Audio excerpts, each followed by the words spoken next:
vamos agora facultar a palavra aos participantes que queiram, eventualmente, fazer algum questionamento aos palestrantes. Doutor Paulo Viegas, consultor.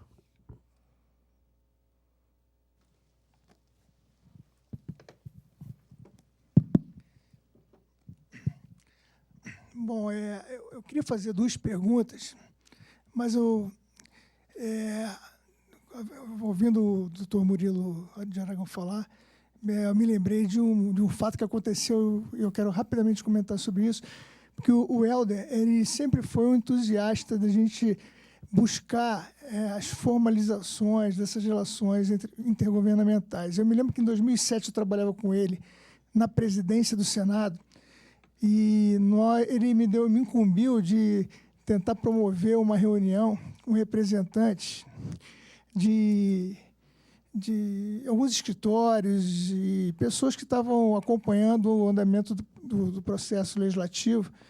E, se eu não me engano, essa reunião que nós acabamos motivando deu origem à BRIG, que ela foi fundada em agosto de 2007. A primeira reunião, eu acho que eu participei com o Caio Leonardo, com o Antônio Umbelino Lobo e demais participantes que hoje estão da diretoria da BRIG. Eu até olhei aqui rapidamente e para ver se eu não estava perdendo o fio da meada.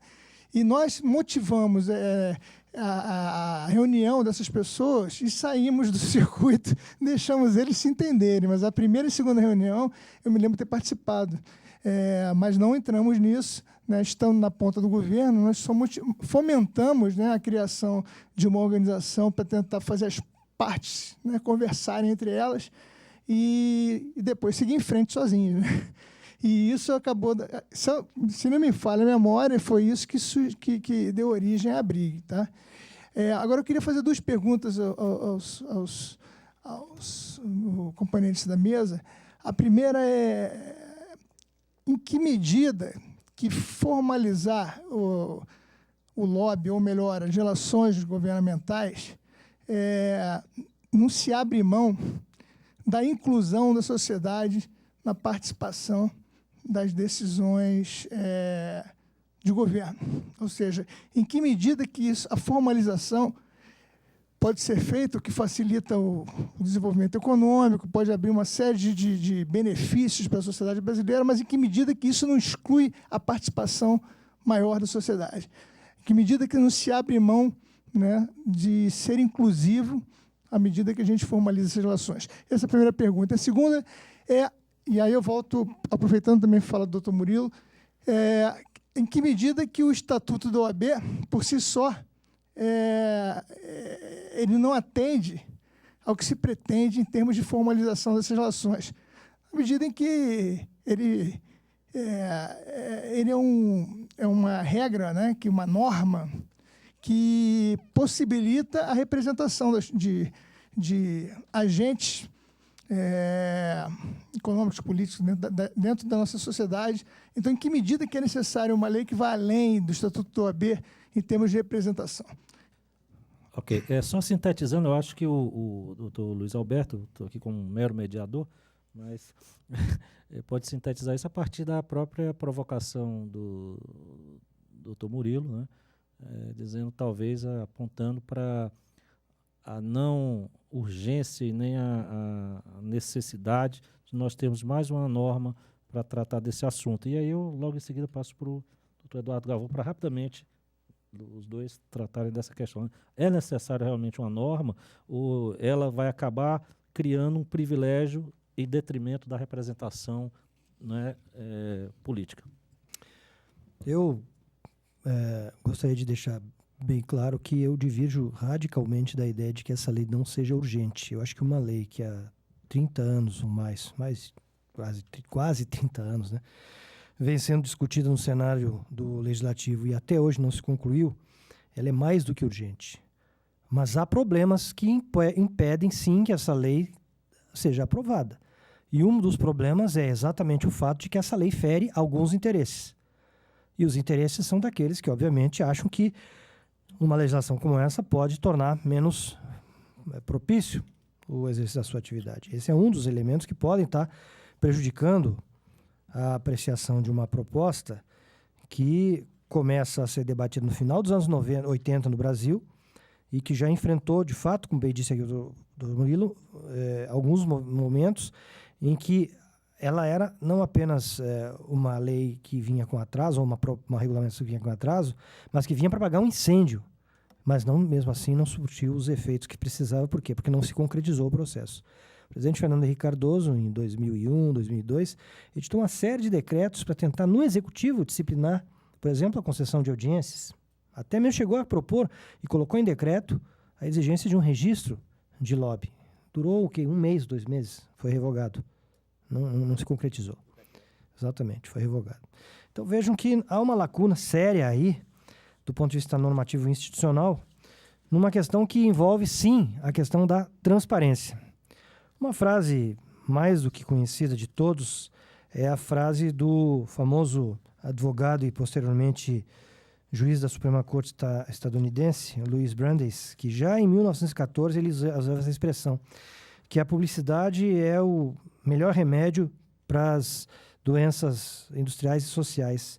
E a luz do sol é dita como o melhor dos desinfetantes e a luz elétrica o mais eficiente dos policiais. Ou seja, trazer essa atividade para a luz do dia precisamente permite distinguir de forma mais clara o que é o lobby correto e bom e necessário daqueles que fazem tráfico de influência e que subornam autoridades para obter os seus ganhos e as suas vantagens.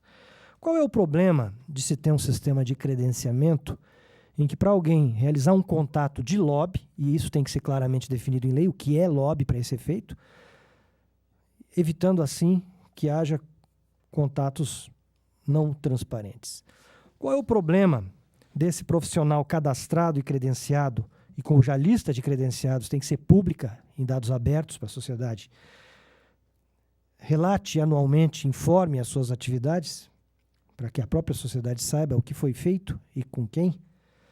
Qual é o problema de se assegurar maior igualdade de acesso ao processo de tomada de decisão, de modo que a autoridade que concede a audiência para um segmento que faz lobby possa também, expondo que concedeu aquela audiência, deva ser obrigada a receber a parte contrária, estabelecendo aí um contraditório. Qual é o problema de se regulamentar atividades no âmbito privado e no âmbito público que vão conduzir a uma redução das condutas impróprias que até aqui não têm gerado os benefícios que a democracia requer? Quando a gente olha sob o prisma dos advogados, e eu digo isso como também advogado, acho que não devemos confundir o exercício do lobby com o exercício da advocacia. O Estatuto da Advocacia se dirige aos advogados, só que a atividade de lobby ou de profissional de relações governamentais, ou o nome que se queira dar, ela é exercida por uma miríade de pessoas de diferentes qualificações. Ela é exercida, inclusive, por dirigentes de empresas que vão tratar dos interesses das suas empresas. E não são advogados. Às vezes, nem sequer tem curso superior. E não é necessário que tenham. A questão é saber quem faz o que, em defesa de que interesse e com que meios. Esse debate sobre os advogados já aconteceu em outros países. Aconteceu nos Estados Unidos, aconteceu na Austrália. E eu acredito que o caminho que a proposta legislativa em curso oferece, ela permite separar as duas situações. O advogado que esteja exercendo a atividade privativa de advogado não se submete a ela.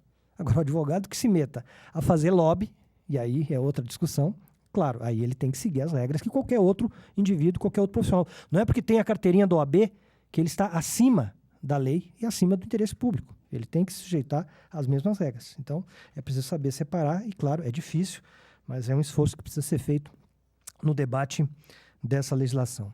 Sobre o que foi mencionado de uma legislação como essa diminuir o acesso público, primeiro, a própria definição do que é contato de lobby já, de certa maneira, eliminaria esse problema ao não classificar como contato de lobby a atividade não remunerada e espontânea de um cidadão que venha acompanhar uma deliberação do Congresso ou que venha mesmo fazer algum tipo de contato em caráter esporádico e não remunerado. Ou mesmo quando uma entidade de lobby, por exemplo, arregimenta os seus filiados para que venham ao Congresso fazer pressão. Esses não serão lobistas no sentido que se dá a essa palavra no texto que está em discussão no Congresso hoje. Então, essas situações não estariam prejudicadas pelo exercício da atividade lobby. Agora, uma empresa, uma entidade classista, até mesmo um sindicato que mantenha contatos regulares e permanentes, que faça uso da sua institucionalidade, inclusive, para ter portas abertas, esse cara precisa estar identificado, sim. É preciso que esse indivíduo, essa instituição, esteja visível para o conjunto da sociedade. Eu acho que essa realmente é uma decisão que o Congresso precisa tomar a respeito de qual é o alcance efetivo da lei, no sentido de garantir o direito de acesso, o direito de representação de interesses, mas sem criar espaços de conduta imprópria. Essa discussão, que hoje se trava tanto na Câmara quanto no Senado, é preciso também registrar, ela tem sido apoiada enfaticamente, inclusive por importantes profissionais da área, lobistas profissionais, que atuam há décadas nesse ramo e que têm contribuído, inclusive, a própria Briga é uma entidade que vem lutando nessa direção, vem participando dos debates, vem trazendo sugestões relevantes e que, em alguma medida, os próprios relatores terão à disposição, claro, de acolher, de incorporar para que a lei que se venha a produzir possa ser essa lei que seja ajustada ao tamanho do nosso pé. A experiência dos Estados Unidos é importante, sim, mas como um aprendizado histórico vinculado à experiência daquele país. Óbvio que, e por isso relatei essa discussão travada em âmbitos internacionais, particularmente a OCDE, de que não se deve utilizar a mesma solução para todos os contextos. E essa é a nossa grande dificuldade, saber qual é a lei que nós precisamos para evitar todas essas questões que foram postas aqui. Não que esta lei seja uma panaceia, um remédio milagroso que vai nos curar de todos os nossos males. Eu não vejo, e aí atendendo à provocação inicial do Dr. Helder, como uma lei de lobby poderia disciplinar o processo legislativo. Eu não vejo como. Essa talvez seja exatamente uma das fronteiras constitucionais. A forma da disciplina do processo legislativo é matéria interna corporis, não poderia ser tratada por uma lei. Para isso já existem os regimentos. Se existem distorções no âmbito desses regimentos, são distorções decorrentes do nosso próprio processo democrático. Quando foi citado pelo Dr. Murilo a questão dos vetos. Ora, por que o Congresso ficou tanto tempo sem apreciar os vetos? E por que depois que o Supremo Tribunal Federal meteu o dedo e disse que tem que apreciar vetos, começaram a ser apreciados os vetos?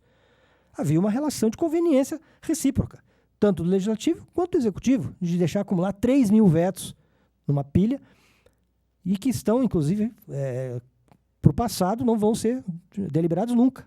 Aqueles vetos lá anteriores à decisão do Supremo jamais serão pautados. Então, há uma cumplicidade, de certa forma, aí, entre os tomadores de decisão, num sentido ou no outro, de não se fazer algo ou fazer aquilo que interessa num certo momento. E isso inclusive, é uma fragilidade do nosso processo democrático e representativo. Mas não vai ser essa lei de lobby que vai resolver todos esses problemas. Mas acredito que é um grande passo, um importante passo para nos ombrear com experiências bem-sucedidas ao redor do mundo que têm demonstrado a contribuição que essa legislação pode dar para a melhoria da integridade pública. Paulo, vou começar pela sua segunda pergunta. O Estatuto da Advocacia, ele regulamenta o advogado no exercício da advocacia, então aí a gente está falando de poder judiciário. Apesar de existir a procuração ad judicia et extra, mas a gente está falando do exercício de advocacia no poder judiciário. E não existe uma norma que regulamente como ele deve atuar em processo de decisão de política pública. E essa nova regulamentação vai abranger essa outra atividade que tanto o advogado pode exercer como qualquer outro membro de outra profissão. Não é e nem deve ser restrito a membros da advocacia, apesar de aqui só temos advogado na mesa, né? Mas não deve ser restrito a nenhuma dessas profissões, tá? Agora, a sua primeira pergunta, ela traz 2 problemas que são muito interessantes. O primeiro diz respeito ao excesso de normas e o segundo diz respeito ao acesso. Eu acredito que o excesso de normatização não é o caminho. A experiência dos Estados Unidos mostrou para a gente que não é o caminho. Lá você tem onde a atividade ela foi mais difundida, onde ela é mais exercida e é um dos modelos onde mais foi regulada. E justamente pelo excesso de regulamentação é que os profissionais da área, para se verem com menos restrições, passaram a se descredenciar e se credenciarem em outros tipos de instituições, como, por exemplo, os think tanks. Então, eles continuam fazendo a defesa de interesses, mas não mais se submetem ao crivo daquela regulamentação específica para relações governamentais.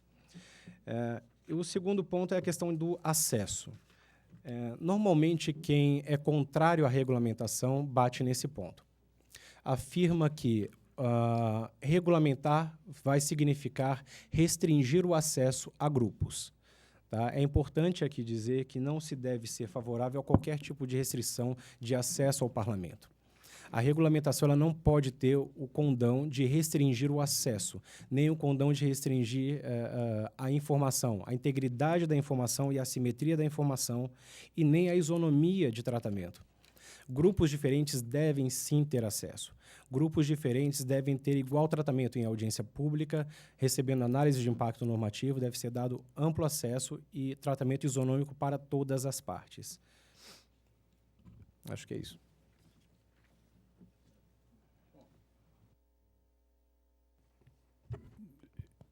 Eu gostaria de dizer que, bom, em primeiro lugar, eu não acho que a formalização vá ser excludente, um problema de exclusão. Eu acho que o problema de exclusão é muito mais cultural. A questão do estatuto da OAB, eu acho que ela não é suficiente, até mesmo por causa do fato que outros profissionais e não profissionais também exercem a atividade. Agora, o fato é, data vênia, o professor Luiz Alberto, eu, como advogado e uma procuração, tenho o direito de representar meu cliente em qualquer lugar deste país, em qualquer órgão, não só do judiciário, mas do legislativo e do executivo, em qualquer instância, seja municipal, estadual e federal. Esse direito a OAB conquistou há muitos anos. Isso não está posto. Eu, com a procuração, eu posso representar. Isso é constitucional. Representar o direito. Quer dizer, representar o meu cliente é um direito, eu estou exercendo um direito constitucional e regulado pela OAB. Isso é um ponto central. Vai criar uma divisão, claro, quem é advogado tem vantagens, é verdade, tem essa vantagem. Bom, mas o fundamental aqui é responder, bom, é necessário ter regulamentação? Sim, eu defendo a regulamentação. É necessário ter credenciamento? Sim, defendo o credenciamento. Agora, não necessariamente na forma que está posta aqui. Não necessariamente desta forma. Pode chamar, Murilo, desculpa interromper, algum ponto específico do projeto que você... Não, o que eu vejo é o seguinte, eu acho complicado um projeto de lei estabelecer regras tão abrangentes para a administração pública como um todo. Eu sou a favor, sim, que o Congresso, que já tem suas regras, possa ampliar no âmbito do seu regimento interno o credenciamento. E é, sem dúvida, importante tratar do processo legislativo também, porque a opacidade, a transparência estão vinculadas ao exercício da atividade. E eu lembro aqui o que o Eduardo Galvão disse antes do debate, que o projeto regula o lobista, mas não a atividade. O foco dele é o profissional, ele não abrange a atividade em si de defesa de interesse, de representação de interesse. E isso é uma atividade nobre. A sociedade, o que falta no Brasil é exatamente isso. A sociedade vê a sequência de escândalos frutos da opacidade, do não respeito ao interesse da sociedade, do mau uso dos recursos públicos, por falta de transparência, pelo excesso de opacidade e pouca participação da sociedade. O Brasil vem, desde a Constituição, evoluindo nesse sentido. Com a Lei de Direitos Difusos, com a criação de conselhos que ampliam o debate da sociedade no governo, mas nós precisamos de muito mais do que isso. Então, eu volto a repetir fundamentalmente, o Estatuto da OAB não é suficiente por conta disso, nem acho que a formalização será um problema de exclusão, favorecerá a exclusão. E também outro problema que é importante, é necessário que se reconheça também que a atividade de defesa de interesse ocorre também por meio dos órgãos públicos, empresas estatais, ministérios que brigam entre si por recursos, né, assessorias parlamentares dos ministérios. Então, por que as assessorias dos ministérios, dos órgãos públicos têm um tratamento diferenciado? Não podem ter um tratamento diferenciado em relação ao setor privado. Mais uma vez, se for assim, reproduz a subserviência da sociedade a um Estado hegemônico e autoritário, opaco e pouco afeito a prestar contas do que faz. Então, uma lei terá que ser necessariamente visando estes aspectos também. Não apenas fazer mais uma lei para aumentar o tamanho do crachá. Obrigado. Só lembrando agora um episódio recente, durante a tramitação da norma que é regulamentar a participação da Petrobras na exploração do pré-sal, né, nós tivemos, Murilo, Luiz Alberto e Galvão, um episódio assim que me chamou muita atenção. Um determinado parlamentar disse: olha, nós temos aqui no plenário lobistas da empresa A, B, C e D. E aquilo E aí um outro parlamentar disse: olha, eu não recebi nenhum deles. Então havia ali uma espécie de demonização, né, quer dizer, os camaradas estavam ali, é bom que tenham sido vistos, né, mas as pessoas, aquilo me chamou muita atenção, aquela cena. Bom, mais alguém gostaria, por favor? É seu nome?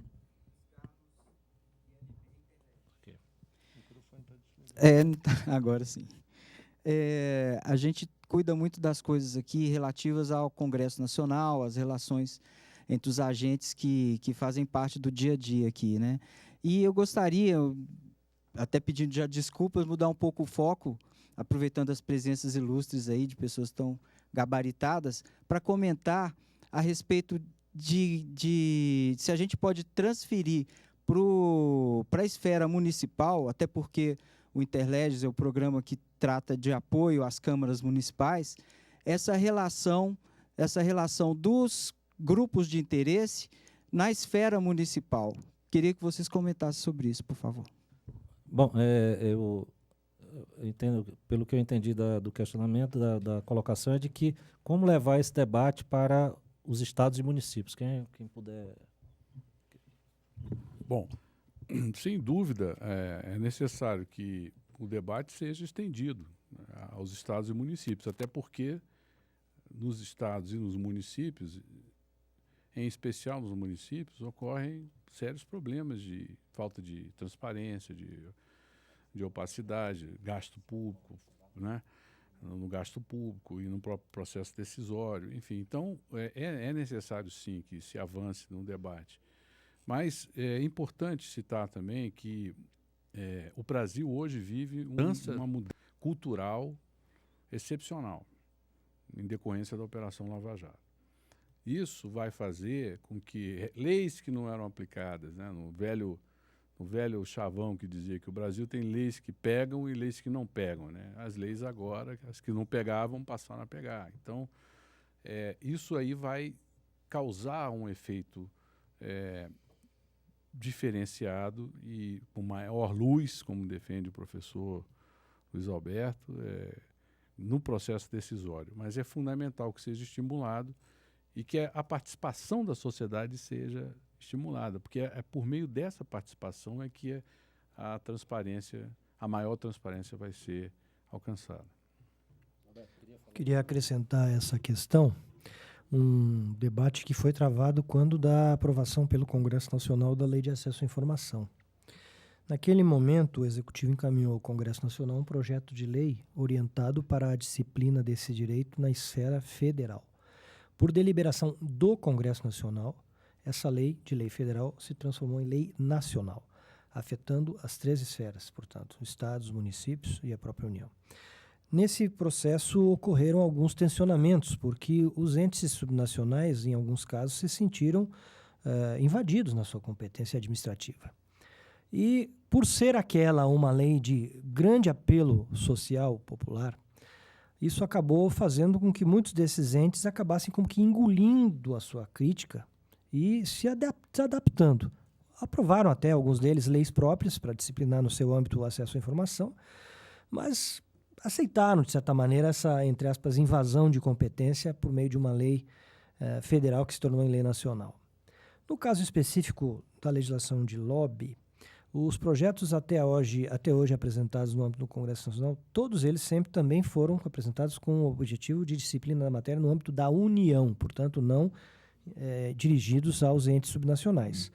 O que, obviamente, não impede, muito pelo contrário, incentiva a que, particularmente nos estados e municípios maiores, haja um processo de mimetismo. O Brasil tem muito isso, né? Um mimetismo institucional. A União aprova uma lei, logo em seguida já tem outra. Por exemplo, quando no âmbito federal começaram a ser criadas as secretarias de direitos humanos, políticas de igualdade racial, políticas para as mulheres, isso se disseminou em todos os níveis da federação e praticamente sem nenhuma determinação em lei federal, passaram a ter lá as suas próprias secretarias, os seus próprios órgãos para isso. Em outros momentos, a lei federal pode incentivar, pode criar mecanismos de incentivo para que os regulamentos sejam incorporados e adotados no âmbito subnacional. Nesse caso, até hoje, isso não foi discutido, não foi pensado, porque, de fato, é uma matéria que está orientada para as peculiaridades e características do processo decisório em nível federal. Nos Estados Unidos, como mencionei, existe uma profusão de leis estaduais e muitas dessas leis antecederam, para não dizer que quase todas antecederam, a lei federal. Portanto, é um movimento que vem de baixo para cima, e leis em grande parte dos estados muito mais rigorosas do que a própria lei federal, e que atendem às peculiaridades de cada ente e de cada estado ali, em virtude das suas prerrogativas, inclusive legislativas. No âmbito do Congresso Nacional dos Estados Unidos, eles decidem sobre certas leis, mas as legislaturas estaduais têm muito poder, têm muitas competências. Não é o caso da nossa legislatura. A nossa legislatura, no âmbito federal, ela é extremamente produtora de leis e tem prerrogativas amplas de produção normativa, dada a nossa estrutura constitucional, mas nos estados não. As legislaturas estaduais têm competências residuais e os municípios têm competências locais que são importantíssimas. Por exemplo, a questão de plano diretor. O maior espaço de lobby é o plano diretor. A alteração disso, daquilo, regras de ocupação do espaço público, né, do solo urbano e tal. Então, é um terreno, sim, que merece uma atenção especial. E não apenas nas grandes cidades, porque nas pequenas cidades isso tudo também acontece. Então, é um instrumento que certamente, em alguma medida, vai, se a legislação federal vier a vingar, ser implementado e copiado pela própria natureza e contribuição que ele pode trazer ao processo de qualificação da participação social. Sobre esse aspecto, inclusive, aproveitando a provocação do professor Murilo, a discussão que ocorreu agora recentemente aqui no Congresso Nacional mostra como certas barreiras são difíceis de ultrapassar. O Poder Executivo editou há 2 anos atrás um decreto regulamentando a Política Nacional de Participação Social, que incorporou alguns conceitos que já vinham sendo adotados em vários setores, por exemplo, a questão das consultas públicas. Hoje, a totalidade das agências reguladoras faz consulta pública, com regulamentos um pouco diferenciados entre elas, mas o princípio está bem disseminado, ou seja, normas regulatórias de conteúdo mais abrangente, de maior impacto, têm que passar por um processo prévio de consulta pública. E o decreto veio com a finalidade de disciplinar os diferentes instrumentos de participação social e, inclusive, fala lá das próprias consultas, dos conselhos, dos comitês, do fórum interconselhos, enfim, várias instâncias de representação da sociedade, que são também espaços de lobby. Não há a menor dúvida de que elas se caracterizem como tais. Ocorre que a primeira reação do Congresso Nacional foi achar que esse decreto invadia as prerrogativas do Poder Legislativo. E a Câmara dos Deputados aprovou um decreto legislativo para suspender esse decreto. Então, há uma dificuldade aí de compatibilizar visões, né, de setores, pelo menos, do Congresso e do Executivo em relação à importância de valorizar, de fato, a participação social no processo decisório de políticas públicas. Eduardo, posso... Claro. Não é réplica, é dizer que a ideia é muito interessante, mas ela foi mais uma ideia gerada num escaninho do Palácio, não foi debatida nem mesmo com o Conselhão, do qual eu fazia parte na época, o Conselho de Desenvolvimento Econômico e Social da Presidência da República, e surgiu de um lado, de uma hora para outra, e o grande temor que existia era do aparelhamento da composição, que seria feita pelo Poder Executivo. Então, ali, a ideia, ainda que ela tenha toda essa vamos dizer, aura de participação, de inclusão, primeiro, ela tinha também um objetivo político. E segundo, ela foi muito mal debatida. Ela foi profundamente, foi equivocadamente debatida, mal embalada, mal discutida e apresentada de sopetão. Então, ali, a ideia que poderia até ter terminado sendo aperfeiçoada morreu no nascedouro pelo próprio encaminhamento equivocado e autoritário e não transparente da administração pública. Poderia até, como eu disse aqui, o Brasil é reconhecido até no mundo como um país que avança na democracia representativa, com a participação da democracia participativa, com a participação da sociedade, de conselhos, orçamento participativo, iniciativas populares, tudo isso é um grande avanço. Mas, em certos momentos, há, sim, uma tentativa de aparelhamento, principalmente em cima das organizações não governamentais. Hoje, mais de 800 recebem recursos do governo, né? A gente não sabe direito para onde vai esses recursos e como são aplicados. Mas, enfim, então ali é uma boa ideia que morreu por conta do mau encaminhamento. Posso fazer uma réplica da réplica da réplica? Na verdade, não se trata de uma proposta que morreu, porque o decreto continua de pé e as organizações da sociedade civil estão aí, articuladas e atuando. E apenas para complementar, eu acho que essa discussão, se não aconteceu no Conselhão, realmente é um problema, porque o Conselhão precisava debater.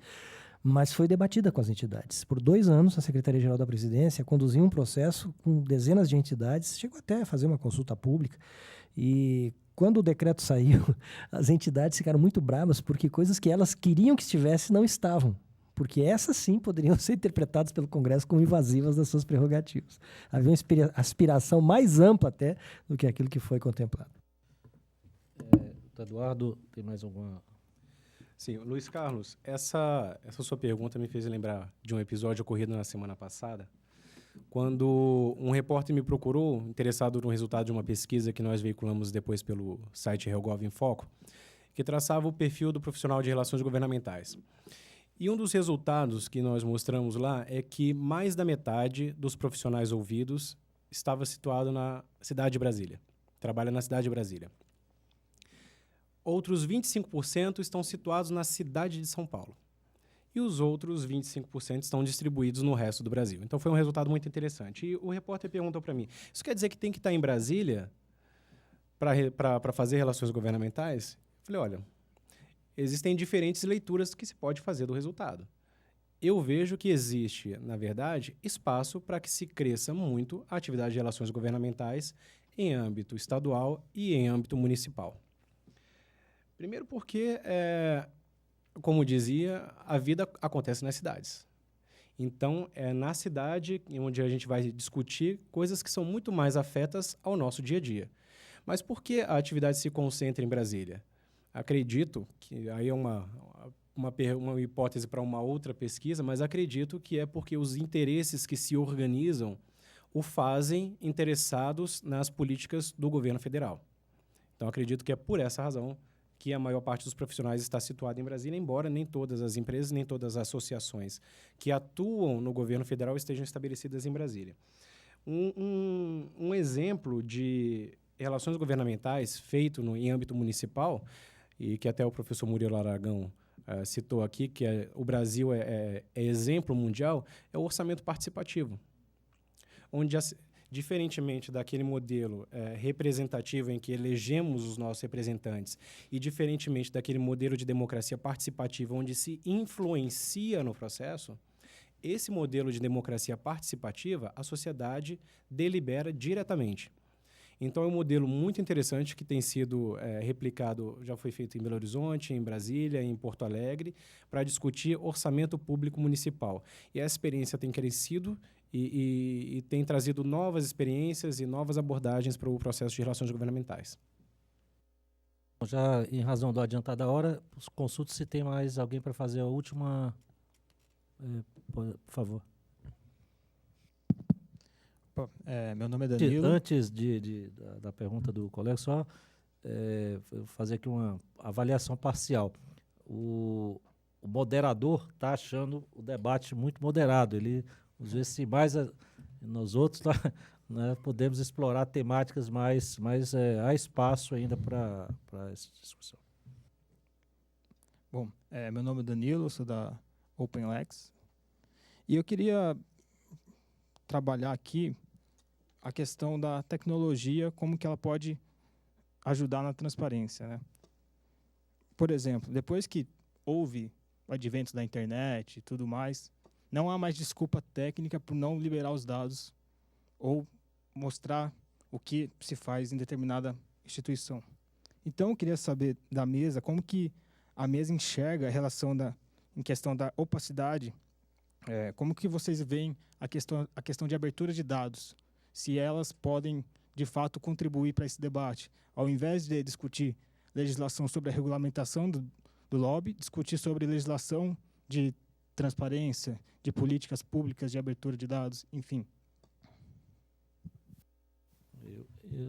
Eu coloco para a mesa e só agrego um tempero, né?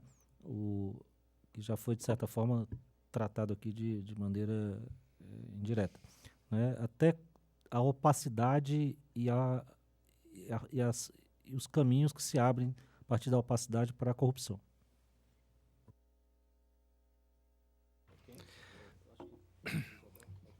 Esse debate sobre transparência tem absolutamente tudo a ver com a questão específica dessa regulamentação, mas claro que trilha caminhos paralelos, né?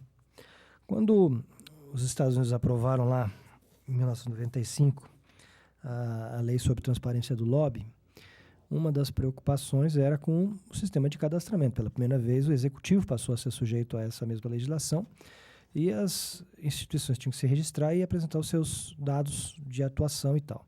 Só que era tudo feito em papel. Então, eles até escaneavam, né? Passaram a escanear e colocar lá, mas em dados fechados. Então, ninguém conseguia trabalhar com aquele volume gigantesco de dados, cerca de 13 mil lobistas registrados, né? Dezenas e dezenas de instituições, e era impossível o cidadão ter, a partir dali, um quadro geral da situação e do volume de recursos e interesses envolvidos. Com o avanço da tecnologia, todos esses dados passaram a ser alimentados na forma de dados automatizados, online, e gerando relatórios instantâneos. Então, a qualquer momento, se entra lá no website lá do órgão responsável, e seja no Congresso, seja no Executivo, e se tem a informação qualificada e instantânea. Alguns estados chegaram a adotar um regramento de transparência online muito mais aperfeiçoado até do que isso. Então, no dia em que a audiência é solicitada, já se sabe automaticamente quem está pedindo audiência para tratar do que e quando. Não é quando o titular põe a sua agenda na internet que vai receber hoje alguém. Então, no momento que a audiência foi solicitada, o lobby oposto já está sabendo, opa, tem um grupo se movimentando aí, e vai atrás. Essa questão no Brasil, ela ainda está muito mal resolvida no âmbito da nossa lei de acesso à informação, porque não apenas ela não traz esse tipo de obrigação, embora preveja a disponibilização de dados abertos, como também oferece inúmeras brechas para que, naquilo que o Dr. Murilo falou, os órgãos possam permanecer em segredo. A cultura do segredo ainda é fortíssima. O decreto regulamentou a LAI, ele dá uma margem de manobra muito grande para que a informação seja mantida em sigilo até que a decisão seja tomada. E mesmo depois que a decisão foi tomada, muitas vezes não se consegue a informação. Então, acho que a mediação tecnológica, sim, tem um papel importante, ajuda enormemente, facilita tremendamente, mas tem aspectos que ainda não foram superados na nossa cultura administrativa e que mostram, de fato, uma certa resistência burocrática à transparência que hoje a tecnologia multiplica e favorece de forma ímpar na história, né? Mas é um avanço, sim, e nós precisamos cobrar isso. A sociedade precisa cobrar isso do governo nos 3 níveis para que essas oportunidades sejam exploradas.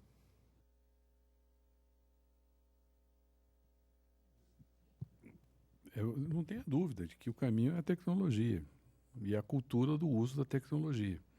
E sites como Contas Abertas fazem um grande serviço para a cidadania ao fiscalizar os gastos públicos. Então, isso é muito bom. Também o TCU disponibiliza lá os seus relatórios sistemáticos de setores, é excepcional fonte de informação. O difícil é ter a cultura de buscar e de peneirar essas informações, que são muitas também. Mas é o caminho será esse. E no caso quando eu vejo que eu não sou contra credenciamento, acho que o credenciamento é importante, mas é importante também que o próprio poder público, quando vai debater o assunto, provoque, convoque os interessados para debater, quer dizer, e exerça essa interação usando a tecnologia, aplicativos e tudo mais, né? É o caminho, é o futuro. Danilo, complementando a fala do professor Murilo, a tecnologia tem sido o caminho não só para o poder público, mas também para a sociedade civil organizada. A gente sabe que o grupo de pressão, grosso modo, nada mais é do que um interesse organizado. E isso aqui está sendo responsável pela organização de diversos interesses. Isso aqui tem permitido que os grupos se organizem e formem posição e venham defender essa posição. Então, cada vez mais, a tecnologia está sendo usada em favor da sociedade e legislativo e executivo devem estar preparados para o aumento crescente de demandas que estamos vendo, mas que é exponencial. Vai crescer muito mais. Mas, para falar do caminho no poder público, o legislativo, os sites da Câmara e do Senado, eles são exemplos, eles são modelos, e eu não estou falando isso justamente porque eu estou dentro do Senado, não. Mas eles são modelos de transparência e de disponibilização da informação. Então, como foi dito já, não existe mais desculpa, não existe mais razão para que informações mínimas de representação de interesse sejam dadas à sociedade. Isso é transparência. Não precisa você... Olha, no legislativo, na minha atuação profissional, eu tenho exemplos em que nós defendemos uma posição em alguns determinados projetos de lei, e a nossa posição está lá, inclusive, no site do Senado. Se você acessar o projeto de lei no Senado da Lei de Licitações, você vai ver lá uma contribuição da BIMAC, que foi digitalizada e disponibilizada para o público. Está lá, isso é transparência. Por que isso não é feito em todos os projetos de lei? Poderia, uma experiência boa se copiar. E no âmbito do legislativo? Aí do executivo, aí fica a minha maior dúvida. Por que informações mínimas como quem está sendo recebido, quem representa e o assunto a ser tratado não pode ficar disponível? Tem que ficar. Isso é transparência, isso gera responsabilização, isso gera isonomia, até para que um determinado lado opositor saiba que o outro lado está sendo recebido pelo governo para tratar de um tema de seu interesse e possa também procurar, de forma isonômica, o governo para tratar do mesmo interesse e defender a sua posição. Isso é democratizar a democracia. Tá? Muito obrigado. Bom, eu queria agradecer ao Dr. Murilo Aragão, uma honra, uma satisfação muito... Mas tem mais alguém para... Opa, então, se com permissão dos membros da mesa. Ok. Oi, boa tarde. Meu nome é Diogo, sou advogado.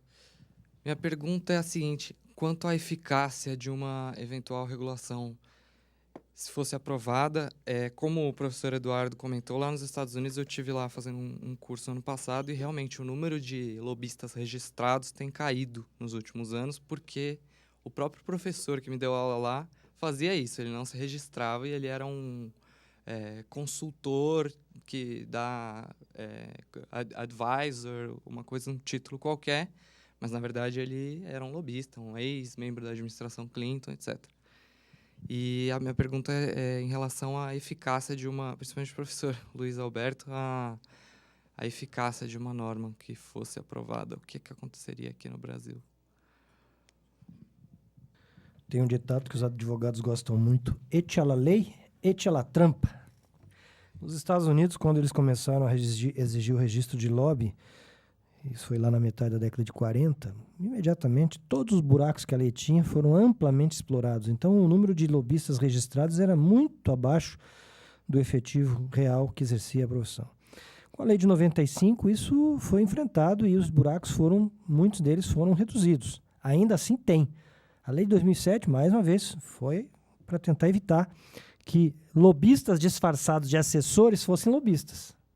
Mas ainda tem. Só que, assim, dizer que o número de lobistas diminuiu nos Estados Unidos registrados por causa disso, talvez seja um certo exagero. A verdade é que a crise econômica ela também pegou a atividade de representação de interesses. O número de pessoas trabalhando na atividade e o volume de dinheiro envolvido não atingiu, de lá para cá, nenhum ano, o mesmo volume que atingiu em 2010. Foi o único ano assim, de vacas gordas da atividade de lobby lá. Então, sim, tem buracos, continuará havendo, é impossível fechar todos, mas há outros elementos que precisam ser considerados. No nosso caso aqui, nós temos uma falha crítica histórica em quase tudo, que é o formalismo. A gente bota a lei no papel e não cumpre. E não corre atrás de quem não cumpre também. Então, claro que existe esse problema, existe esse risco. Isso é inevitável e acredito que a fiscalização das instituições de controle e mesmo das ONGs que têm se dedicado a isso vai ajudar a identificar situações que possam vir a ocorrer e tornar público que o dispositivo A ou B ou C está sendo descumprido e esse ou aquele profissional que está trabalhando nessa ou aquela atividade não está cumprindo os requisitos de cadastramento, de registro, prestação de contas, etc.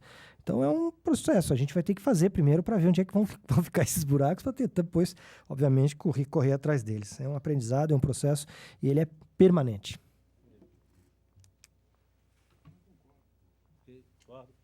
Sim, eu só queria acrescentar o seguinte. Como eu já disse, o excesso de regulamentação pode acabar sendo um tiro no pé, um tiro pela culatra. Então, não acredito que a grande regulamentação seja a salvação, mas a gente precisa garantir regras mínimas de transparência, de isonomia e de acesso. Mas outro ponto que eu acredito, que eu espero que essa regulamentação trate e tenha esse efeito, é que tire da gente, profissionais, essa pecha ruim. O termo lobista ficou extremamente impregnado. E eu acredito que o uso desse termo na legislação só serviria para constranger quem pratica essa atividade formalista, transparente, no modelo de democracia, participativa. Mais alguém?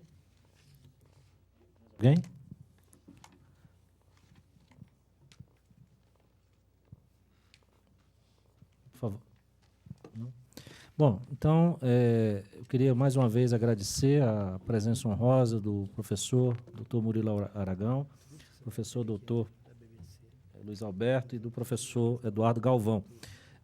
Painel ILB é uma iniciativa do Instituto Legislativo Brasileiro, apartidário, né, e para provocar e discutir temas de interesse do país que estão aqui em tramitação no Senado e no Congresso Nacional.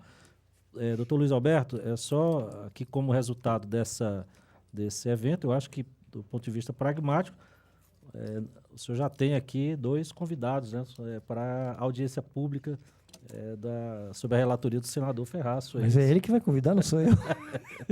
Temos, enfim, mas eu agradeço a participação de todos e até o próximo